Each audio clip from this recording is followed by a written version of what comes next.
if you spend any time thinking about your specific niche, you'll never run out of ideas. There are unlimited ideas you can go through without even repeating the same ones.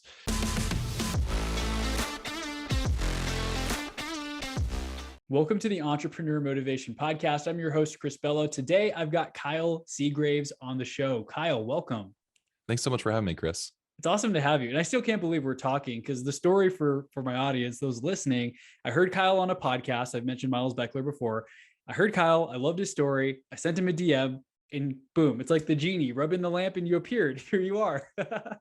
Yeah, it's, what's interesting. And I was listening to, I think it might've been the episode before we started recording this, is you guys were talking about reaching out to people through direct messages.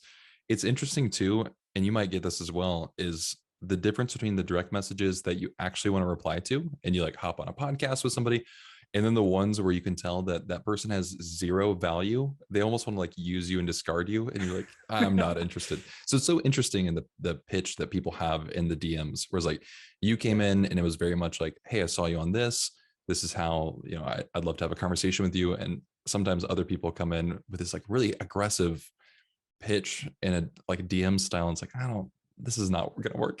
Yeah. And I never really do it, but I remember, I think Miles has talked about it, be a genuine person. When you reach out to someone, show that you actually listened, right? So many people are like, it's like a copy paste thing. I heard you on insert name of podcast. It was so good. Anyway, insert pitch. Versus you could tell that I actually listened to it. Hey, I resonated. I'm in real estate. I can see how the grind is quickly going to wear people out and it's just not sustainable. And you built an online presence and business. I think your story would really resonate with my audience. Would you be interested? And of course, here we are. So very cool. My favorite is when people email me and they're like, hey, win the house you love. And it's like in a different font. It's not even your name. Like, if you watched one video for 3 seconds, I say, hey, this is Kyle with winthehouseyoulove.com. Like it's not. Yeah. And some people probably have these spammy programs that just auto, they send out 1,000 emails and maybe one person replies, but it's such a terrible conversion rate. But before we jump into all that, let's let our audience know who is Kyle. I've got your bio and everything, but if you want to go ahead and introduce yourself, let us know who you are, maybe where you live. I don't know if I caught that on the episode that I heard. Sure. So I live in Dayton, Ohio. So we have real estate market is very similar to the rest of the nation, but just a little bit smaller, a little bit less intense than it might be in somewhere like San Francisco or those other hot markets. I was a loan officer for about 3 years. And then during kind of my last year, I really pushed into doing video, primarily because I was kind of getting tired of answering the same question over and over again. When someone asks you like, what's a conventional loan for the 120th time? You start to get a little, at least I did, a little annoyed, especially when that call is happening at like 11 at night. You're like, okay, there's got to be an easier way to do this. So what I wanted to do was make a library for my clients where they could both learn more about the process, and it would also build the trust in me, because I started originating loans when I was, I think, around 22. And so not a lot of people trust a 22-year-old new loan officer, rightly so. And so what I wanted to communicate was that I knew what I was talking about because I did a lot of research. I read through guidelines and asked about programs. And so I used videos as an anchor for trust with my clients and with the realtors that I was working with. And kind of what happened is that as I made this library for my clients, the goal was more to just send that to them one-on-one. So when they had a question, I could say, hey, I have a small little collection of videos that are going to help you through this process. Then if you have a question more specifically about it, we can be on the phone and talk about strategy rather than just general knowledge, because it's not a good use of either of our time to talk about general knowledge on the phone, whereas we can do that over a video. I want to talk about strategy over the phone with you. That's a more powerful use of our time. So as I was building up that list of videos for my clients, just the YouTube algorithm started pushing out those videos to more people. And then as I recognized that, I realized, oh, these videos are being seen by other home buyers in Nevada and Arizona and all other different states, and realized, oh, I could actually turn this into a whole home buying education company. And so I've been doing that for about 1.5 years full-time now, of just making home buying education content. So pretty much primarily through YouTube. I also take those videos, turn them into a blog post, podcasts, and then I recently started getting into creating some digital products So I have two products right now. One helps people explore their home affordability. The main thing it does is people normally have the question of how much house can I afford? So it's a Google sheet. They can put in their info and it tells them, walks them through a whole affordability scenario. Here's how much you could afford. Here's the monthly payment. Here's what utilities would look like. Here's what your down payment might look like. That's Here's how lenders helpful. figure that out. The other one is a digital tool that I have that helps buyers compare loans side by side. So they can put in quotes from 3 different lenders, and it will tell them during year 5, loan B is the cheapest. During year 10, loan C is the cheapest, really to help put the power back in home buyers' hands. I'm really curious on the digital product thing because so many people struggle there. And I've tried to launch a million different things and, of course, have it's fallen on its Yeah. face, or maybe I just try to do it for the wrong reasons or assumed what I thought people might want to know. I'm curious if you're building digital products based on the questions that you are seeing most. Are these questions that people have had multiple times where you're like, that's a really good idea, I need to create this product? Or did you just brainstorm and put it out there and test the waters? Yeah, it's kind of a mix of both. Because I had a couple like free things before, so I wouldn't Mhm. weren't full on like products that were actually being sold, but a couple free things that just didn't really land, and they were more came from, you know, in the similar way that like Miles Beckler talks about. You just have to create a ton of content before you start getting in the rhythm. I think the same thing is with products. No matter if you're charging, you know, it's free for with an email or it costs whatever amount, you kind of just have to create stuff. Because I have several. I was looking through my Google Drive the other day, and I have several PDFs that I made that are garbage. Like the Looking at them now, graveyard. yeah, and they're just like really cheesy. They were like 7 tips to being a successful home buyer, like those kinds of things. I was like, this is garbage. Why did I make these? But you had to like, I had to make that to start to be comfortable, like making something, putting it out there, seeing how people respond to it. And then eventually what I landed on is I made one tool that I called the max price calculator, where it just did debt to income math for home buyers. And the reason I started making that is because I made a video about debt to income, which is how lenders figure out how much somebody can afford. And I started realizing people would watch the video and it was helpful, and I'd walk through examples. And even though it's a really easy formula, people kind of just wanted a solution that they could plug and play. Because I'd get comments on that video like, I have this much income and this much debt. How much could I afford? I'm like, we just did a 10-minute video on it. It's right there. You could easily do this calculation, but Yeah. here's this fancy spreadsheet Yeah. that does it for you. Yeah. And I realized instead, like, why not just make the thing? It's so easy. Like, I'll just make it and give it away to people. And then that got several thousand downloads. And I realized, oh, I can add a little bit more to this and turn it into a product. So what I've been trying to pay attention to now recently then is, what are the, when people want to take a next step, specifically in the home buying world, the next step for them is numbers. You know, we can talk about education. That's great. I feel like info products aren't super powerful in the primary residence world. They might be powerful in the investment real estate world because it's something that somebody's going to be doing over a long period of time. Right. Home buyers, you pretty much are going to have that one transaction maybe once every 6 to 10 years. They don't really want a course. They don't really want a PDF. To dive in deeper, they want the numbers. And so what I've been trying to pay attention to is, where do people want more help with the numbers? How can I then use something like a spreadsheet or a simple web app to do the numbers for them and guide them through the scenario a little bit more? Awesome. Thank you for the information on that. I'm just curious because I'm testing so many different things and Mhm. sometimes it doesn't land and I'm like, do I need to tweak it? Do I need to split test it? Do I need to throw it away entirely? And I know a Yeah. lot of people can resonate just from people who've reached out saying, how do I know what people want? What do I create? How do I price Yeah. it? And again, those are all things that I think we just have to ultimately, like you said, a mix of seeing which content lands, which videos are getting views, as well as when you throw it out there, do people respond positively? How are your Yeah. opt-ins or your downloads and things like that? So in terms of your timeline, can you remind me again, when did you become this loan expert? When did you start originating loans? And then when did you kind of figure out, let me go all in on Win the House You Love? And did you create that brand immediately, or was it like your name on YouTube and then you Yeah. created a brand? I'm just Yeah. really curious. You know, I need to get more clear on the timeline because I feel like I estimate so many things. And then like COVID I don't know if it's affected you, but it's like Been like completely one long shifted year. my timeline. I'm like, Yeah. oh, 6 months ago. In reality, it was a year and a half ago. Right. Um, Same. I started originating when I was 22. I'm 26 now, and did that for about 3 years. So I am not I was a successful loan officer, but I'm not like the world's best loan officer. I know that sometimes can be a gap for people where they're like, I'm not the best at X, so I can't talk about it. Like, you don't need to be the best. What you're there for, especially on the online space, is helping distill complex things into understandable things and recognizing where people are at. So, originated for about 3 years. During that last year is when I started making. I was like dabbling in making some videos, but that's when I started kind of going more full time in into like, I'm actually going to commit to YouTube.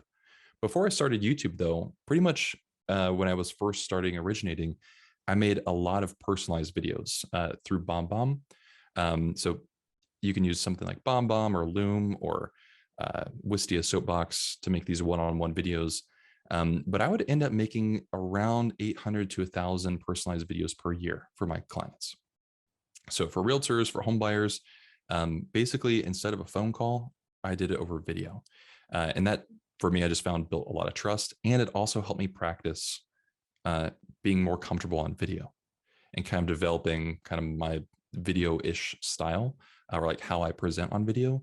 And I think that was one of the most powerful ways to get started before I jumped into YouTube. I don't know that I would have had the confidence to start YouTube after the 2 years of originating if I wasn't doing those personalized videos. Very good point. And for those listening on the podcast, you got to see the YouTube video. You can see the YouTube play button behind you. How many subscribers do you currently have, more or less, as of this recording, May 24th, 2022? 123,000. 123,000. And just the compound effect too, because I think the podcast I heard you on was maybe late last year, 2021, and you said you had 70 something thousand subscribers at that point, and Yeah. you're already at over 100,000 subscribers. And I'm sure that's going to quickly compound. Have you seen it start to snowball and just really pick up lately?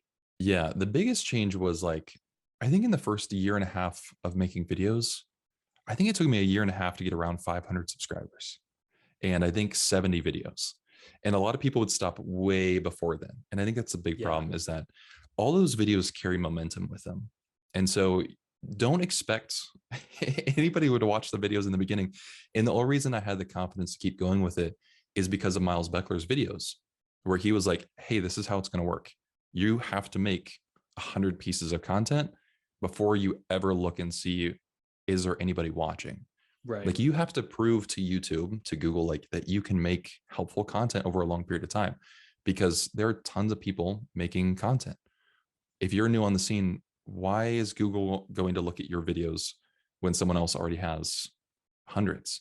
Now, it doesn't mean there's no space, because there's absolutely space for more people to make more content. It's just more of, it's a long-term game. And so it's saying, I'm going to make 50 videos before I actually take a look back and see, are people beginning to watch? I think that's really important to note because, like you mentioned, it sets the boundary or the timeline, or it sets the expectations properly, is the word I'm looking for. You Yeah. didn't go into it expecting 20,000 views per video in your first 10 videos. You knew that if this expert who has done SEO and keyword research for years is kind of at the same spot where he had 100 subscribers or 500 subscribers after 100 videos, it's normal. That's part of the process. You have to just continue to show up. And we're almost partners with Google or YouTube in a way where they want to see, are you going to stay committed and show up over a long enough period of time before we start recommending your videos to other people? We want to make sure you're going to hang around for the long run. Yeah, absolutely. And for people who are just starting to, like, don't, even if you see people in your niche or niche, I never know the right way to say that one. I always say both. It's like someone's going to be upset if I say either, no matter which way I choose. It's niche. No matter what niche you're in, like, and there might be tons of people who are making content, things like fitness or real estate or investing.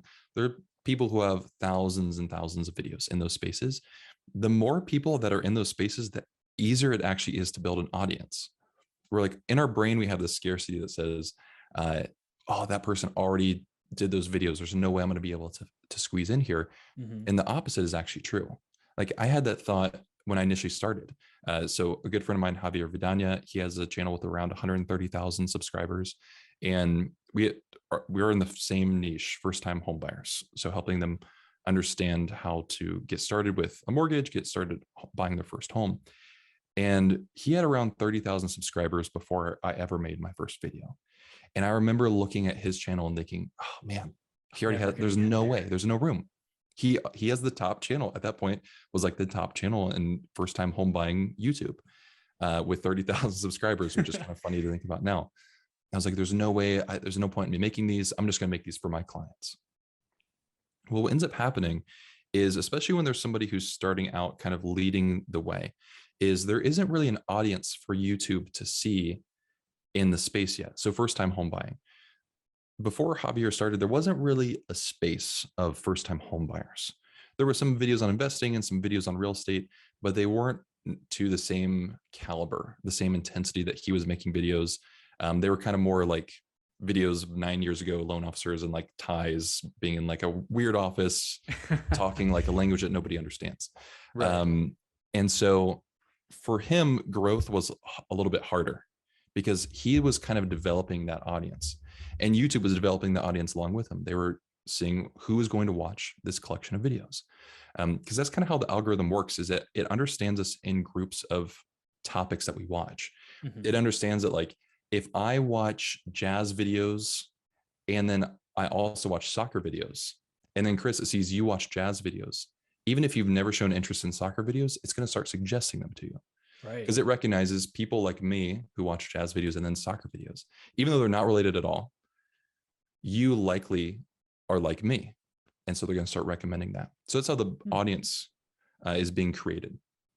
So when you have a niche that is filled with people making content, YouTube already understands that audience. So you get to like latch on to the momentum of other creators in the space. Kind of in the same way when you're like on a bike or on rollerblades and you like grab onto a car and you definitely shouldn't, but like it takes a little bit faster. It's kind of in the same way where you get to see what other people are creating. That audience, they're building that for you. They're with their content, they're finding new people. All you're trying to do is see, how do I be shown to the same people in that audience?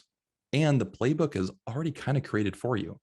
You got to see from that other creator what content worked, what didn't, and now you get to put your own spin on the things that did work. That was such a good nugget that you mentioned on Miles's show. And I wrote it down, and I've been researching, who has the top channels that I kind of want to imitate? What are their top videos? How recently were they released? Because that is the shortcut. It's the playbook. I Mm-hmm. mean, obviously, don't copy it. Miles talks about that too. A lot of top marketers always say, model, don't copy. There's a big Yeah. difference between infringing on copywriting laws, or actually just getting some ideas and inspiration for what type of content to create. But Yeah. even the other saying, right? Don't reinvent the wheel. We don't have to just sit here, look at a blank page and come up with ideas.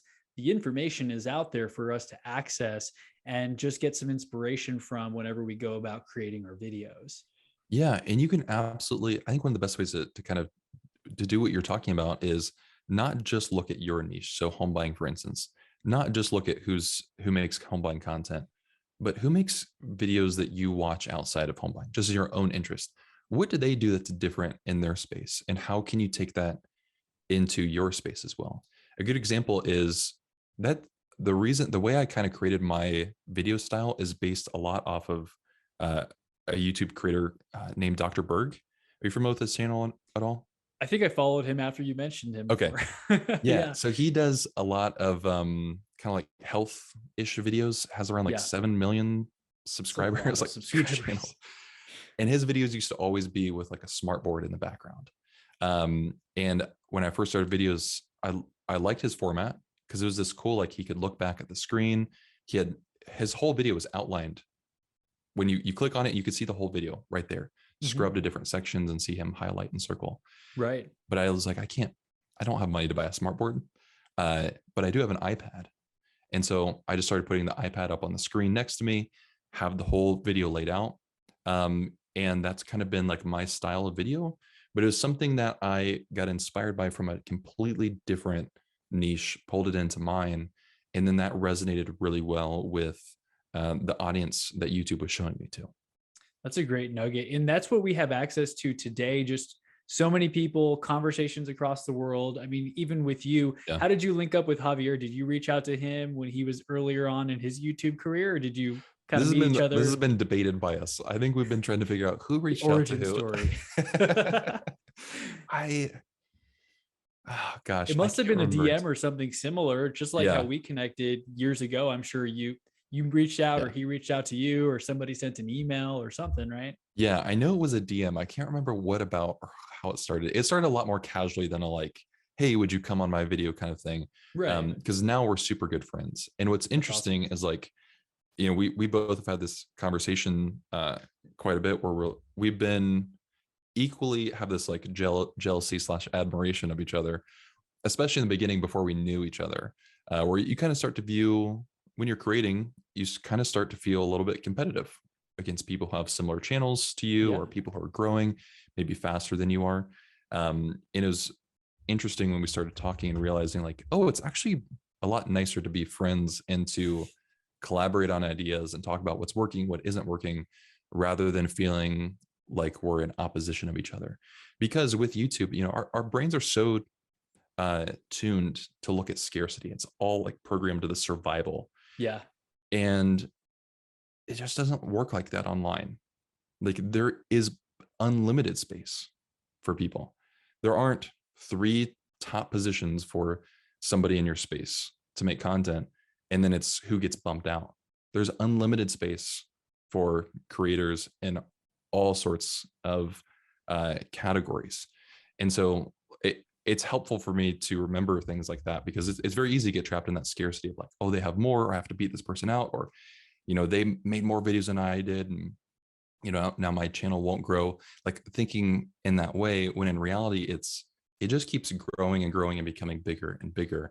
And you absolutely can tag on to that at any point, and you're not going to miss out on any opportunity, you know, if you chose to do it now or later, other than if you want the result of it in the future, you probably should start now rather than a year Yeah. from now and be like, oh man, I wish I started a year ago. That's such a good point. A lot of people, well, we talk about scarcity versus abundance mindset, and a lot of people think it's a zero sum game where if I win, that means you lose, or Mm-hmm. vice versa. Whereas, really, like you mentioned, the collaboration effect, I mean, you can both grow astronomically if you just share ideas. Maybe you have a nugget that you found out that he doesn't know about, and he can share one with you. And now you both double the channel growth or something like that, or triple. Yeah. And it really is infinite. It's so hard to wrap our mind around it because we're thinking about, you know, numbers of subscribers and videos and downloads and competition. We always think about soccer or something. There's a winner and there's a loser usually, Yeah. unless you maybe tie 3 times and then just call it a tie. But that's the way the world operates. And I know that you've been at this for some time. I forgot to ask, the Win the House You Love idea. I forgot to Oh dive yeah. back into that. Yeah. Was that something that you brainstormed a lot about, or did you initially have that name from the start? I just wanted to revisit that before I totally forgot. Yeah. The channel, I think, was initially just my name, just Kyle Seagraves. Okay, cool. And I think I didn't change it until I had somewhere around 50,000 subscribers. And I didn't change it for like, there was no impact. The name doesn't really have that much impact on your channel. Right. Um, for Just more me, it was personal more, branding, right? yeah. And I have always had this thought where like, I don't want to be a personality. Like, I don't want to be a YouTube personality. And by the nature of my content, it's more educational than it is entertainment. And even with something like home buying, which can be very educational, there's been a shift in the content to being a little more entertainment style with things like what's going on in news and housing market and things like that. Mm-hmm. And from the very beginning, I realized like, I don't want to be a YouTube personality with like takes, because a lot of channels are kind of, here's me, my take on X. And my style, I model more after people like Dr. Berg or like Khan Academy, where it's like, I want to be educational and as unbiased as possible and just present information. I don't Right. really want it to be, here's me and my hot take on something. It's just not really where I wanted to go. So Makes sense. I more kind of shifted it into, how do I make it feel more like an education company rather than just me as an individual? And so I went with Win the House You Love because I feel like it kind of captured my thought around education around home buying, which is that um, in my mind, the more educated you are about the process, the easier it's going to be to win the bid against other home buyers. And it's also recognizing that when you buy a home, I can't just go pick what I want and I get to have it. I have to compete against other people. And the more armed I am with the knowledge of how home buying works, about my personal financial situation, about getting the right mortgage, about how to put in the correct offer, the easier it is for me to win that house against other home buyers. Makes a lot of sense. Yeah, sorry to revisit. I was like, I Yeah, gotta no know, worries. because I I'm forgot trying to about come up that. with names, and I'm like, do I keep it at Chris Bella or do I really come up with another name? And my business coach has been pushing me to like think bigger than just myself and come up with all of that. Mm. So thank you for sharing that. What has been your biggest challenge in moving away from the loan origination stuff and going fully online? I guess, are you struggling with content ideas and just really continuing to churn out more without beating the topic to death? Yeah, I feel like the hardest part at this point is probably content ideas, and it's not a running out of content ideas, because like if you spend any time thinking about your specific niche, you'll never run out of ideas. There are unlimited ideas you can Right. go through without even repeating the same ones. Um, the For me, it's more of figuring out what ideas get traction, because you can make videos all day long or make blogs all day long, but you ultimately want the content you put out to have some traction behind it. And Mhm. so that for me is where I'm trying to figure out. It kind of is just this daily battle of like trying to figure out what's the right strategy. What does uh, the YouTube audience want? And that shifts as well. Something, things that people wanted 6 months ago are different than what they are right now. And so it's constantly trying to figure out what content is helpful, what isn't. A good example is like when I was creating a lot more content, I was doing about a video every weekday. A while ago, I made one video called FHA loan requirements. And at that point, no one had a video called FHA loan requirements. And they were, all the videos around FHA loans were just like way surface level. I was like, I'm going to make a 30-minute video about FHA loans, be done with it. Didn't sound like a really interesting video, but I knew it'd be helpful to some people. Well, Yeah. all of a sudden that video kind of blew up. Like I have 3 videos on it covering different years. The first video I think has a few 100,000. The next one has 1 million. And the one I just put out a few months ago has, I think, 500,000 views. Sweet. So like you end up finding these things that didn't exist before. No one had a video about FHA loan requirements that was successful. Um, and then I made one and it kind of blew up. But I only found that through making more videos. And so it's kind of this weird mix where you're like, do I just do what's working? Do I see what other people are doing that's working? Do I try new territories? How do I find new ways to present information? And I feel like that's the biggest struggle. And I don't know that there's a really good answer for that on like, here's the exact strategy you need to do. Dang it. I know. I was hoping for the secret. I know. I feel like what has always worked well for me is the concept of search listening, which is just looking at like the YouTube auto suggestions, looking at Google auto suggestions. Yeah. Google and YouTube Cool. tell you what other people are searching for. Doesn't mean that's always going to get traction, but like that's how I found the FHA loan requirements video. Um, if I did what everyone else told me, it was like only make things that seem interesting, I would have never made that video, would have never got a video that had, that one Million of those views. videos was responsible for like 20 to 30,000 subscribers. Are you So able to like, track that based on the video? Like who yeah, subscribed on a certain video? not necessarily who, but you can see video, like one video and how many subscribers it brought in. Oh, very So cool. basically who, when they watch that video, click subscribe right after it. Very helpful information. Yeah, Hmm. super helpful. So that's more what my strategy has been, is like YouTube and Google will tell me. Yeah. In my mind, from a long-term play, if I can answer Google's users and YouTube's users questions, uh, they might like my content more if I'm helping people find the answers that they want. But there's plenty of other strategies that work well where people don't do any of that Yeah. and they still True. get a lot of views on their videos. Well, cool. I appreciate the honesty because I was thinking there's some secret, or maybe you became a If you have keyword it, I'd love to know research. it. I was like, I know this guy probably went off on a keyword research, retreat, and now he's just Miles Jr. So it is really Yeah. humbling just to hear, you're still Googling stuff, seeing what auto suggestions come up with. And the best way, again, is to create content, which is a little counterintuitive, I think, because most people think you have to know what you're going to create before you do it. Whereas your school of thought is more create it, kind of take some guesses, see what others are doing, and then you'll Yeah. start to see the validation of what works and Yeah. what maybe doesn't. And it depends on like your content strategy too. Like there are a lot of people who their content strategy is it's a slower pace. So maybe they make one video per week and they want that one video to get a lot of views. So like Javier and I have very different styles in the way that we make videos. Javier's approach more is make fewer videos that get more views. So because of that, he has to make videos that appeal to a wider audience. Right. So versus like my strategy has been make more videos with maybe more longer tail keywords that get less views, but I have my pace has been a little slow recently, but have a faster pace to it. So for instance, like the difference in there is I might make a video on can you like house hacking with FHA loans, where that he might not make a video on that because it doesn't have as big of an appeal to the first time homebuyer audience. He might make a video more on how interest rates affect homebuyers' affordability, whereas mine might be more details about how ARM loans work. Okay. So just different approaches.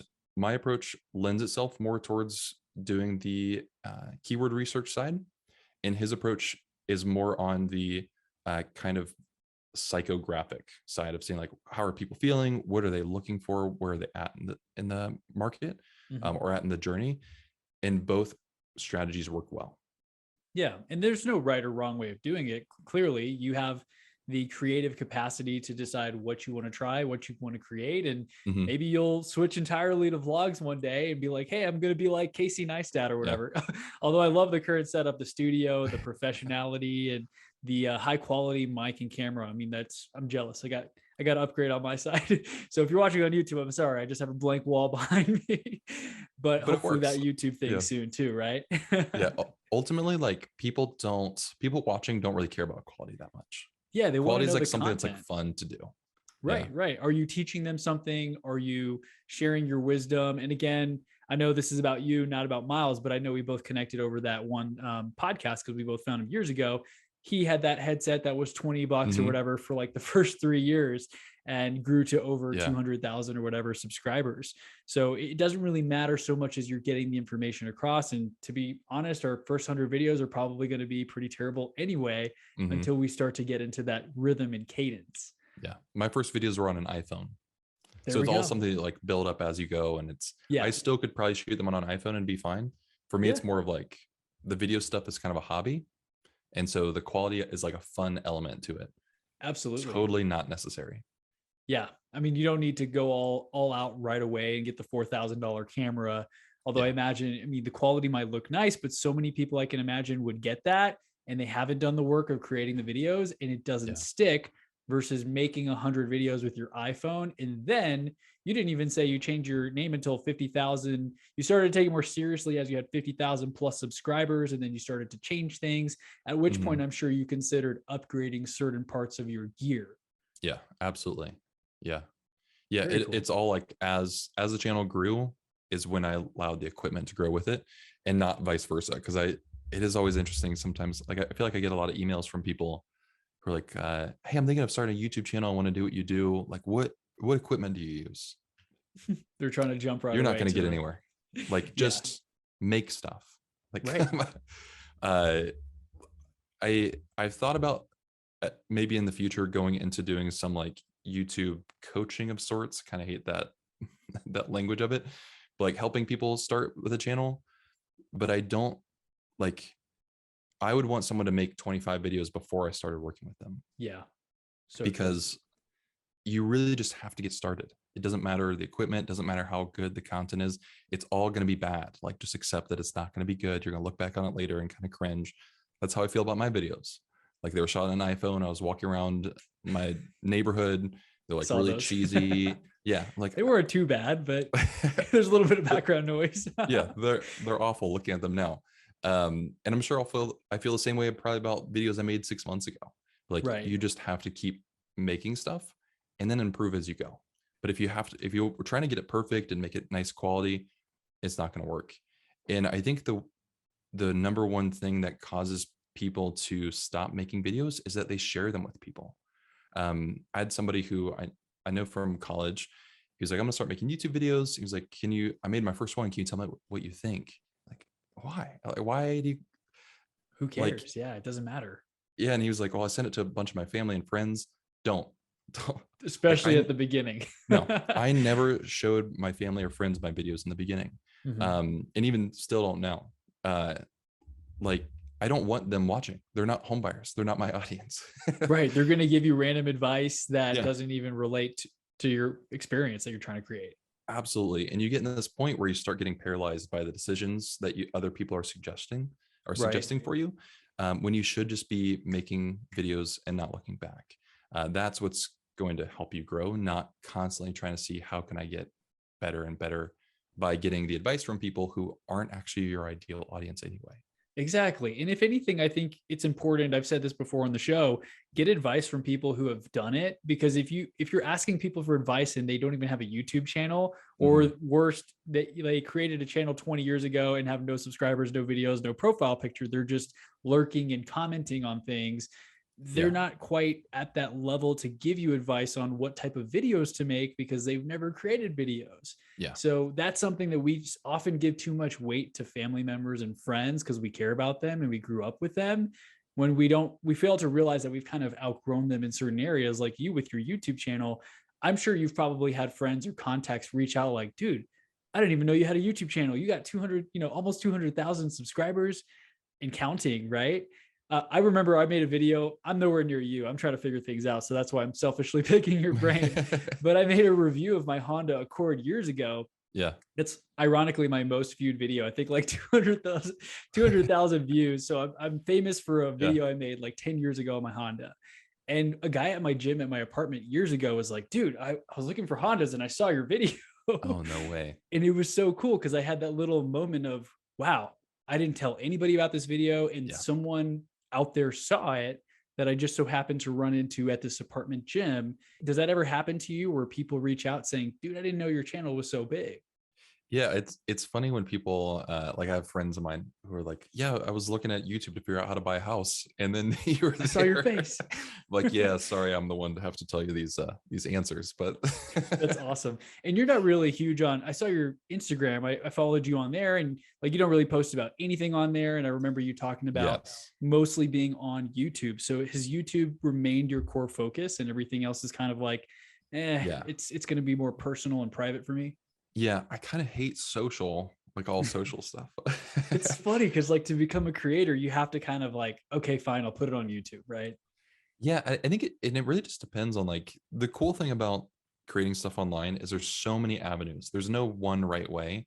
And it can Right. be really easy to get in that trap of that. I felt that in the beginning where I was like, somebody has to tell me the one secret. They have the map, and everyone's going to try to sell the one map. Like this is the only way to success. When in reality, like you have There's people multiple who ways. are successful on they just do stuff on Etsy. It's people who just do stuff on TikTok, just do stuff on Instagram, just on YouTube, or they do a collection of it. Yep. Um, for me, I think Miles talks about this, like just mastering one platform before One you move into platform. another. Don't try to be Gary V just because Gary V is like make 80 pieces of content a day. Okay, well, you're not going to be able to sustain that. Right. And I don't know. I could push into stuff like Instagram and things. I just don't really care, to be honest. I Um, love that. That's freeing because it's like yeah, I feel the pull too. I think a lot of people listening right now are like looking at Gary Vee and Russell Brunson and all these huge people who are on all the platforms and their Snapchat, Instagram, TikTok. Oh, you got to get on XYZ that's coming yeah, out, Clubhouse and whatnot. But the fact that you have been able to achieve your goals and continue to see steady growth on a single platform, it sounds like you've added a few things, right? I think you've got a podcast and a blog and stuff hmm, that you didn't have previously. You went all in on yeah, YouTube. So that is a perfect sign and gives freedom to those listening to pick one platform, stick to it, and yeah. master it. You don't have to be on everything. Yeah, and the nature of my content works well on organic search. So like Right.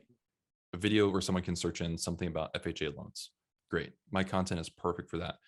Same on the Google side when I turn those into blogs. And on the podcast side, not really podcasts aren't really searchable, but works well on the podcast side for people who are like, I want to buy a house. Here's a channel. Great. Dive into it. When you do stuff for social, you have to kind of repurpose it in a different way. I can't take a 30-minute video on FHA loans and make it interesting on TikTok. It has to be completely different. Yeah. And yeah, it's just one of those things where I'm like, I'm sure could be an opportunity there. But I don't care. Like, should I make a dancing video about FHA loans? Probably not. Yes. And there are people who are really successful on things like TikTok. But what's interesting is like, I see a lot of people who, even in real estate, they might be successful on TikTok, but then they want to start a YouTube channel. It's always kind of this, grass is always greener somewhere else. Right. And vice versa. People on YouTube then want to start something on TikTok, and they don't work. Like I see people have a huge TikTok following and then they try to make YouTube and they don't see the same traction. Right. They're just completely different speeds of content. And I just don't think you have to be everywhere. Like you don't have to grow into being a big brand if that's what you want to be. But if you just are starting off as your own, wanting to help people, just help people in whatever capacity you can, stay there, master that platform. And then if you want to jump into something else, you're going to have to go through kind of the same experience where like on YouTube, I'm going to be there and create 100 pieces of content before I look back and see even expect mild results. Mm-hmm. Same thing on TikTok. On TikTok, since content's a lot shorter, you might be looking at closer to like 500 pieces of content. But like you have to become a student of each platform. You can't just like throw content out there and expect like, why is no one watching this stuff? That's such good advice. So everyone listening, I hope you're taking notes. Speaking of the future and growing a business into whatever you envision it to be, what is your vision for the future? And do you kind of was this more of a lifestyle business that you've created that you want to sustain and maintain? Or do you see yourself growing and expanding and hiring on new people? Like, what is your vision for your business? Yeah. I'm not 100% certain. This is also reassuring because I'm like, I always feel like I'm not where I want to be. So the fact that you're like, I don't know. Yeah. I'm figuring it out. I love it. Well, so much of like business culture, education and stuff like can be a little toxic sometimes. And I'm kind of in a spot where I'm like, for me, it's more lifestyle in the sense of like, I want to create a business helping people. Mm-hmm. I would like for that to pay me. And outside of that, I'm allowing it to kind of grow and shape whatever it becomes, because that's kind of how it started. And I'm not really under the illusion that I can control success. I can only really control what's in front of me. And that's what I create, how I help mm-hmm. people. Outside of that, we could have had a different conversation. I could have made almost 300 videos and got no subscribers. And we would have been sitting talking about how bad YouTube is. Like I didn't control the growth of that. So I'm not trying to do the tight fist growth. Have you heard of that? There's that like BBC nature documentary video about the monkey who like reaches his hand in a hole in a rock to grab food. Is it where he can't take his hand out of the jar or something? Yeah, or like the rock clenches it and it's too big to pull out. And he won't let go. Yeah. Right. But it's like actually holding it loose allows him to bring his hand out. So kind of in the same way, it's like you grab it so tight that you crush the thing that you're creating. Right. So, I mean, like just for a more loose direction, what I'm creating right now is obviously staying in the education space. I'm really pushing more into the product side where I kind of want to create a suite of calculators and tools that help people take the education and make it more practical. So my goal then is to have any question a homebuyer has about numbers, whether it be home prices, the market, affordability, loans. I want to have a tool for them that they can plug and play to use. It's kind of what I'm looking at creating probably the next year direction. Cool. But like long term, I don't really see creating this like huge, big brand thing. Yeah, I really like that it's me and I have a VA, and outside of that, that's it. And it creates, for me, it's just a really comfortable pace of work. Cool. I appreciate the honesty because I think not everyone wants to grow into some massive company. And I think of the story of the Mexican Fisherman from the 4-Hour Work Week. Have you ever heard of that one where So there's a Mexican fisherman. I've talked about this before to my audience, but for anyone who this is new for, there's a Mexican fisherman. And then this guy's like, man, you should scale this up and make a company and move to New York and take it public Mm, and do all these things.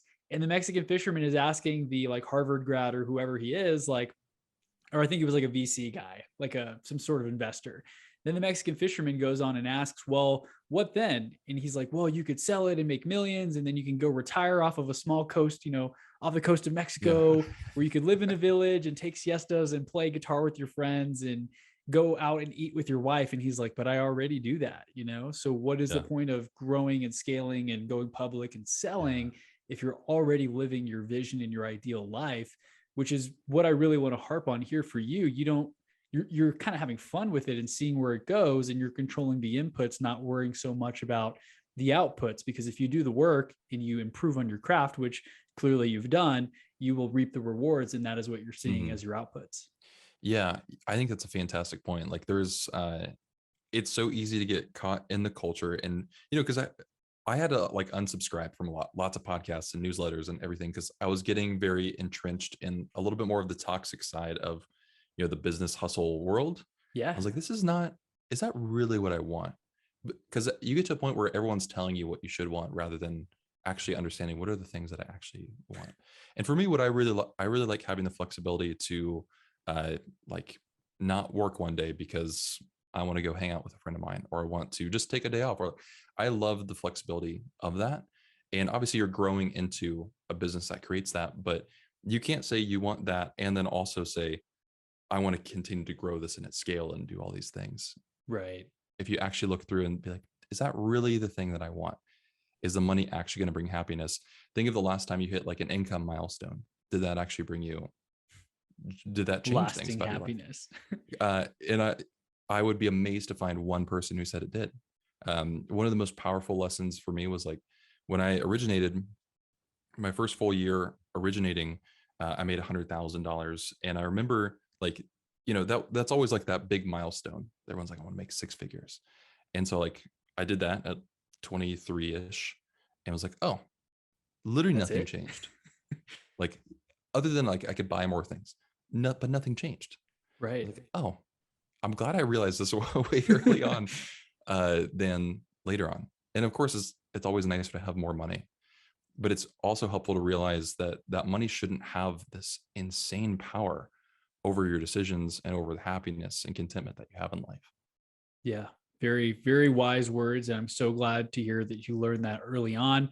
I'm a couple years older. I mean, I turned 32 this year, and I feel like I've heard enough of the message to really let that sit with me and Yeah. understand that things and materials and stuff and more toys, I mean, it's not going to fill that hole inside.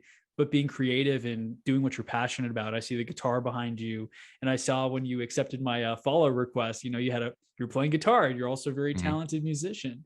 So doing things that you actually love, Yeah. that's what it's all about, not necessarily buying another guitar or car or things like that. Right. So Yeah. It thank makes you you for happy for sharing like that 3 months. yeah, there's a little bit of happiness. I Yeah. mean, you've never seen someone cry in a Ferrari or whatever, as the saying goes, Yeah. but I mean, eventually, if everything else falls apart, or even after a couple of years, it doesn't have the same shine as that newer one, right? There's always going Yeah. to be something else.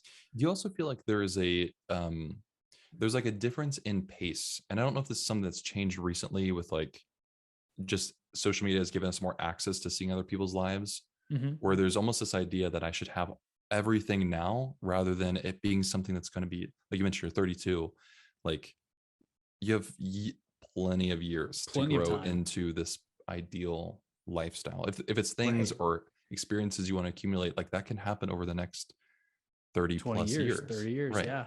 Yeah. But we all have, I mean, on the on demand thing, right? Netflix, Amazon, like we all want it now. So the fact that, gosh, I got to make 600 videos over the next couple of years for a chance at passing X amount Hmm. of, subscribers, it's very far fetched for a lot of people to really wrap their mind around that. It's just so hard for us to Yeah. grasp the idea of waiting that long for things in a world where so much is on demand. So I can totally see Yeah. that side of it too. Yeah. But I know we're kind of reaching the end of the hour, Kyle. I really love this conversation. Are there any questions I should have asked you that I didn't? I love this question because maybe you have a nugget of knowledge that I didn't even ask you the right question to extract. Mm. Well, I feel like in every conversation I can, I always squeeze in some bit about therapy in because I think it is so overlooked how powerful it is, even in a business setting.